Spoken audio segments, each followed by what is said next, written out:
Hello, কেমন আছো তোমরা সবাই? আজকে দেখো সকাল সকাল ঘুম থেকে উঠে পড়েছি। দেন ব্রাশ করে নিলাম। ব্রাশ করার পরে একটা বিস্কুট খেয়েছিলাম। বিস্কুট খাওয়ার পরে দেখো পাস্তা বানিয়েছিল, তাই পাস্তাও খেলাম। দেন একটু স্কিন কেয়ার করে নিলাম, কারণ স্কিনের অবস্থা খুবই খারাপ। তারপর দেখো আজকে আমাদের বাড়িতে রান্না করেছিল চিকেন। তারপর দেখো আমার খুব খিদেও পেয়ে গেছিলো, তার জন্য সকাল সকালই খেয়েছি আজকে। তারপর ভাতটাও বেড়ে নিলাম, আর এখন না আমার চিকেন খেতে একদমই ইচ্ছা করে না, তার জন্য অল্প করেই নিয়েছিলাম। রান্না করেছে তো এখন কি করব, খেতেই হবে।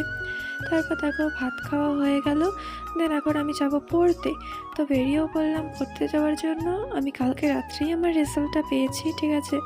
তো এখন পড়া কন্টিনিউ করতেই হবে। তো যাই পড়তে, পড়া থেকে এসে এখন আমি বাড়িতে বানিয়েছি লুচি, নিজের হাতেই বানিয়েছি, ঠিক আছে। ভালোই হয়েছে, দেখো কত সুন্দর ফুলেছে।